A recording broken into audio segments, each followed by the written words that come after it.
Hello and good morning. Good morning. This is Michelle Rapkin. Hi, Michelle. How are you doing today? I'm well, thank you. How are you? Fantastic. I love how strong your voice is. Thank you.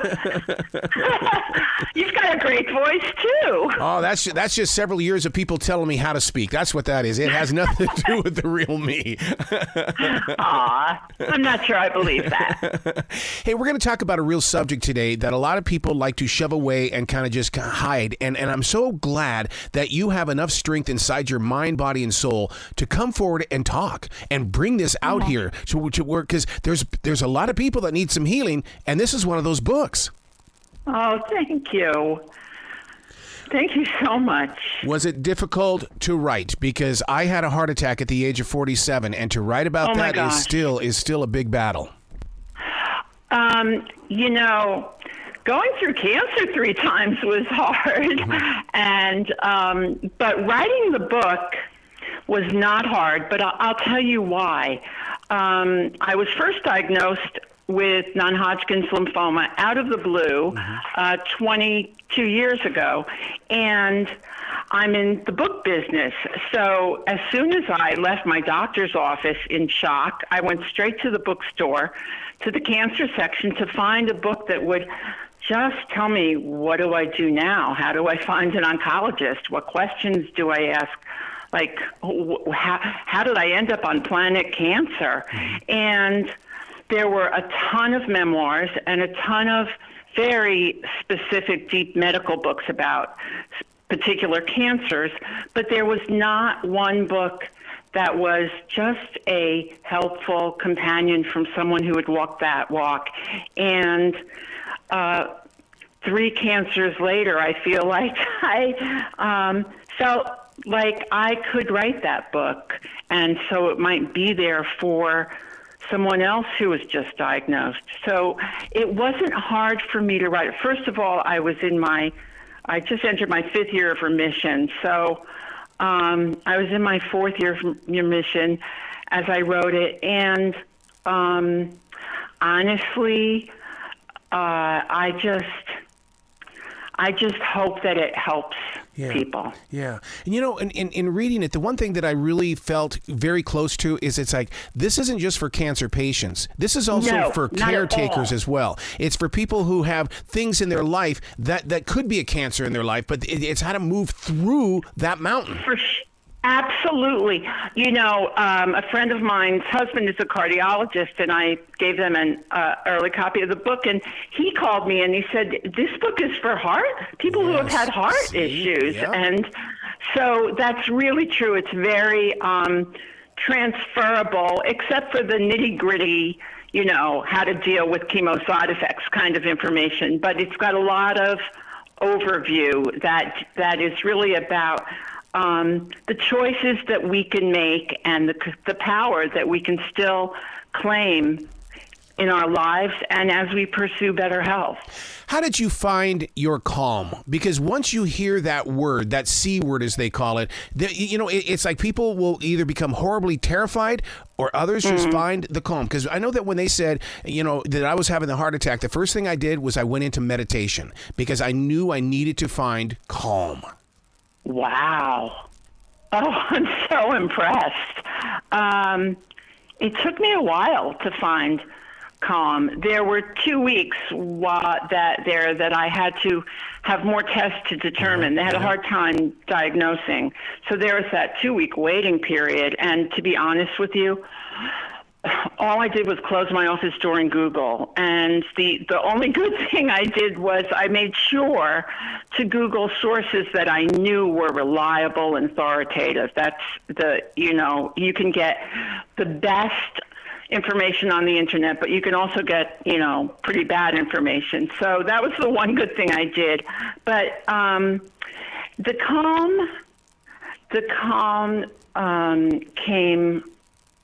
Well, it came gradually. It came actually after the diagnosis, because at least now I knew where we were and where we needed to go. So my faith is really important to me. I did, pray a lot and just meditate and realize that, so one of my favorite books is Viktor Frankl's Man's Meaning for Life. Mm-hmm. That's not it. I can't believe I forgot the title.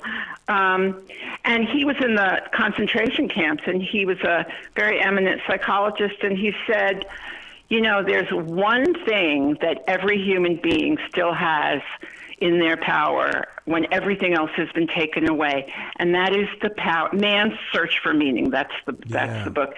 That is the power to choose how we will respond to our circumstance. That's living in the presence of now, then. Correct. And being in that presence of now, I mean, that's because I really, the goal is to stay right here in the now. Don't put too much energy in the future, because someone's going to get in the way and change it. And that past is a story that we all want to rewrite and rewrite and rewrite. So for you to be in the presence and knowing that people are going to read this book and they're going to change their own personal lives, that is a beautiful place to be, Michelle. Oh, thank you. You just gave me the chills. Well, I'll tell you, you were talking about worry, and I can be a worrier, but somewhere along this journey, I had this thought, which I really appreciated. I would worry about so many things, many of which, or maybe most of which, weren't even going to happen. And I thought to myself, I'm spending so much time and energy worrying. Yeah. Maybe I need to do two things. Today, if I can do something concrete to prevent or alleviate what I'm worried about, do it. And secondly, then make an appointment for 8 o'clock tomorrow morning. Make a worry appointment. And if I think about my worries the rest of the day after I've done the thing that I could actually do, put it off till tomorrow at 8 o'clock. And that really helped me. I love it. That. Still helps me. I love that. See, the everyday average person needs to do something like that. They need to go on a transition walk as well to understand the emotional changes that we go through. Not daily. How about minute by minute we go through changes? Yeah, for sure. Absolutely. Minute by minute. Are you going to put this on a tour of any type in the way that where you can go out and speak one-on-one and have real honest-to-God conversations with those that read the book? Well, I would love to. I am working towards that in a way. I would love to do that. If there were any venues that would have me, I would be there in a heartbeat, and will be there in a heartbeat, because, I feel that also companionship is part of a solution to many problems. And if someone can just see or talk to somebody who's been there and who is in the middle still of this, life is a continuum, and I'm in remission now, and I'm so grateful for it. But I'm the person that all of those minutes and years have created me to be. And so I try very much, the minute I hear anyone who I know or know of has an illness, if it's at all appropriate, I contact them, or I tell our mutual acquaintance that I would love to talk to them if they were at all interested. That is so interesting that you bring that up, because this is the second conversation within an hour that I've had with somebody that talked about companionship. The other person said that all it takes is 8 minutes for someone to feel like they've been accepted by a friend or a family member. If we could just dedicate 8 minutes a day to give to somebody else, it would change everything. Wow. That's so interesting. I would venture to guess now with texting, we could do it to some degree in less than 8 minutes. One thing that I talk about in the book is there's a section for well-meaning friends and family who really want to help and just don't know what to do or what to say. Yeah. And one of the things I say is just don't disappear. Maybe you feel awkward about even talking about it. Just text the person and say, I hear you're going through something rough. I'm here if you need me. Yeah. that alone, I think, would bring some consolation. Do you put focus in on when the cancer patient shuts off their own world and won't let us in? They've got to communicate as well as things get a little bit darker and a little bit meaner. Yeah. I do.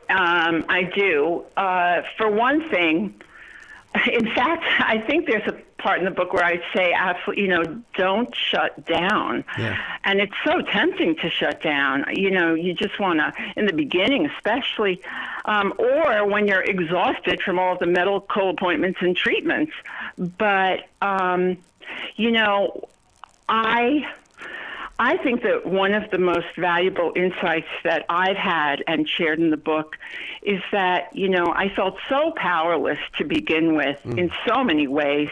And early on, I had this thought, which is, Michelle, you're not powerless. You were the minute you were diagnosed, you were named CEO of a major health concern, and that's yours. Yeah. You are leading an organization. You've got to hire professionals. You've got to do your homework, be a good boss. And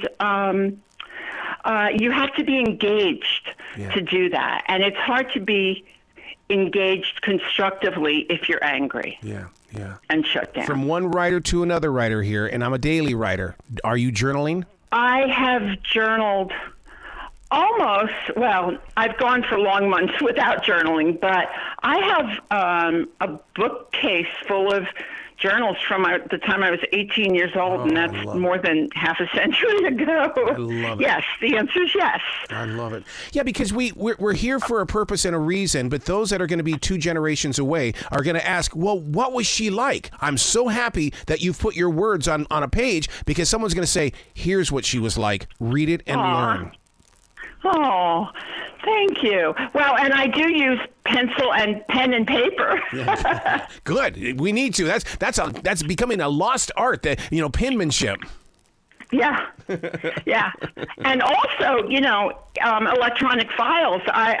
My career has been as a book editor, and there was a time when Hemingway's original manuscripts, well, even now you can find original manuscripts of writers and see how they changed between their first draft and the final book. But I don't know if there are many of those that haven't been erased in our files, our email files at this point. Wow.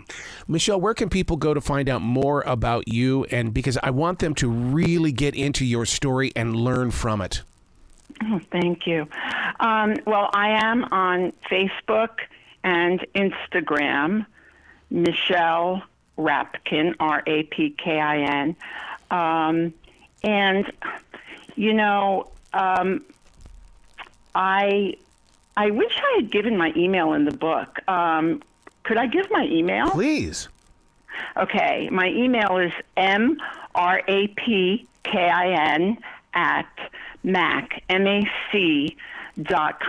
And really, I answer every email that I get. God bless you. God bless you. Oh, my God. You're so fantastic. Please come back to this show anytime in the future, Michelle. Let this platform be a place where you can speak out.